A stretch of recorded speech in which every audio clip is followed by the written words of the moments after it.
শেষ মুহূর্তে আমরা পৌঁছে গিয়েছি। আর সামনে মাত্র কয়েক মিনিট পরেই আমাদের ইফতারের সময় হয়ে যাবে। এই জন্য সাধারণত এই সময়টা মানুষের কাছে অত্যন্ত গুরুত্বপূর্ণ এবং মূল্যবান সময়।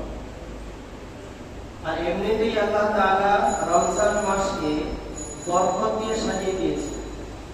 এখন একটা চার্ট ভাগ হয়েছে, দেখবেন যে প্রথম 10 দিন একটা রহমত ভাগ করা হয়েছে, দ্বিতীয় 10 দিন তার মাগফিরাত বরকত, প্রথম রহমত, তারপরে 10 দিন বরকত, আর লাস্ট 10 দিন বলা হলো এটা কি মাগফিরাত।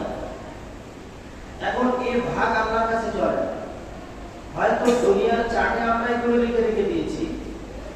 এখন কোন ব্যক্তি যদি প্রথম 10 দিন তার রহমত যেটা আমরা বলেছি, এখন ও আল্লাহর কাছে যদি বরকত চেয়ে বসে, অথবা শেষ দশকে আল্লাহ যে মাগফিরাত রেখেছেন যেভাবে চার্টে লেখা হয়েছে, ও প্রথম দশকে যদি আল্লাহর কাছে বলে আল্লাহ তুমি আমার মাফ করো, তো আল্লাহকে এটা বলবেন যে না এখন শেষ দশক আসেনি, ওটা লাস্টের 10 দিনে মাফ, আল্লাহ বলবেন নাকি কথা? এই জন্য পুরো রমজান বরকত, পুরো রমজানটাই হলো মাগফিরাত, পুরো রমজান হলো আল্লাহ দান।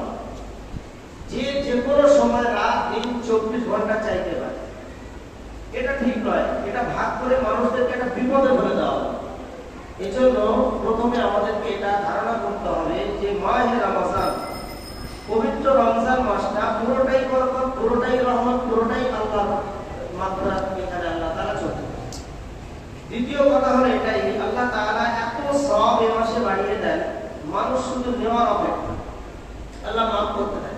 এমনিতে আমরা হাদিসে পড়েছি, বুখারীর হাদিসে বলেছে আল্লাহ তাআলা বলছেন যে আল্লাহ রাসূল বলছেন যদি কোনো ব্যক্তি খারাপ কাজের নিয়ত করে, খারাপ কাজের যদি নিয়ত করে, এখন নিয়ত করার পরে সে সেই কাজটা করলো না, ইচ্ছা করে কাজটা ত্যাগ করলো, আল্লাহর ভয় যেন আমি এটা করবো না, তো ত্যাগ করার কারণে আল্লাহ রাসূল বলছেন তাকে একটা সওয়াব দাও। কত সস্তা সওয়াব কামানো, যে একজন বান্দা খারাপ কাজের নিয়ত করবে আর সেই কাজটা যদি না করে, তো না করার জন্য সওয়াব। এই কেমন বিচার? আমার তো মনে হয় এত সুন্দর ইনসাফ দুনিয়ার কোনো মানুষ করতে পারে না, যে ইনসাফ আল্লাহ তার বান্দার সাথে করেছেন। আল্লাহ কেন নেকিটা জানিয়ে গেছে? এজন্য যে ও যে বান্দা খারাপ কাজের নিয়ত করেছিল আর সেই নিয়ত করার পরে নিয়ত থেকে বিরত থেকেছে, এই বিরত থাকার কারণে আল্লাহ খুশি হয়ে যায়।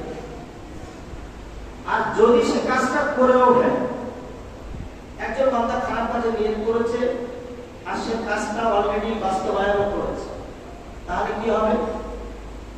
আল্লাহ তাআলা কোরআনেও বলেছে মান জাআ বিল হাসানাতি ফালাহু আশরু আমসালিহা ওয়া মান জাআ বিস সাইয়্যাতি ইল্লা মিসলাহা ফালা ইউজা ইল্লা মিসলাহা ওয়া হুম লা ইউজলামুন। যদি সে খারাপ কাজের নিয়ত করে আর সেই কাজটা যদি ঘটিয়ে ফেলে, বাস্তবায়ন করে ফেলে, তো আল্লাহ বলছেন ইল্লা মিসলাহা, আমি তাকে বদলা দেই ওই খারাপ কাজের পরিমাণ অনুযায়ী। অর্থাৎ একটা খারাপ কাজ করেছে, একটা গুনাহ লিখি, একটা খারাপের উপরে দুটো গুনাহ আমি তার জন্য লিখি না, ওয়া হুম লা ইউজলামুন, আমি তার সঙ্গে জুলুম করি না। তাহলে ইনসাফটা ভালো করে বুঝে নিন। যেহেতু রমজান মাস চলছে, প্রত্যেকটা পা, প্রত্যেকটা কথা, প্রত্যেকটা আমাদের চলাফেরা, আমাদের চাউনি, আমাদের ওঠা বসা একদম মেপে করতে হবে। এটা একটা ব্যালেন্স রাখার মাস। ডিসব্যালেন্স হলে কিন্তু এত বড় বিপদ আসতে পারে যা আমরা কল্পনা করতে পারবো না। বাংলার ইনসাফ, খারাপ কাজ করলে একটা গুনাহ, আজকের উল্টোটা আমরা দেখি।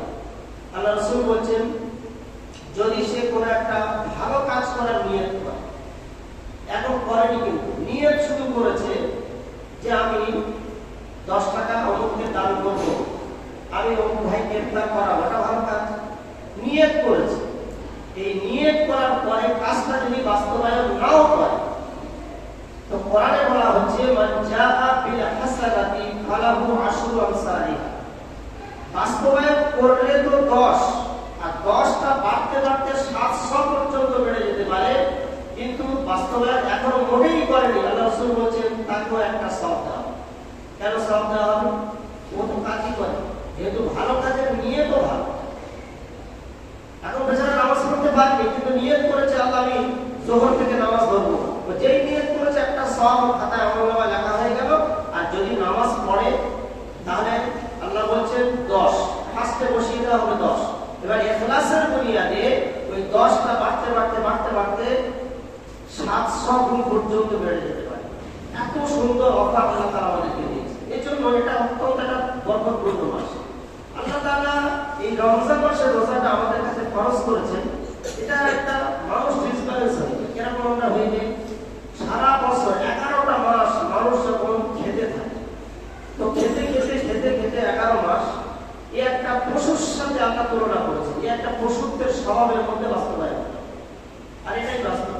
আল্লাহ তাআলা মনে রাখো 3টে মখলুক আল্লাহ দুনিয়ায় সৃষ্টি করেছেন। একটা মখলুক হলো ফেরেশতা। ফেরেশতারা গুনাহ করতে পারে না। ওরা যদি কোনোদিন মনে করে গুনাহ করবো পারে না। ফেরেশতাদের মধ্যে নেকি আর নেকি। যে ফেরেশতা রুকুতে কিয়ামত পর্যন্ত রুকুই থাকবে, যে সেজদা সে কিয়ামত পর্যন্ত সেজদা। তো ফেরেশতারা সওয়াবের উপরে আল্লাহ ওদেরকে তৈরি করেছে। ওদের মানসিকতায় খারাপ বলতে কিছু নেই, ফলে ওদের নজর চলে না। ওরা নূরের তৈরি, ওদের বিয়ের সাথে প্রয়োজন হয় না।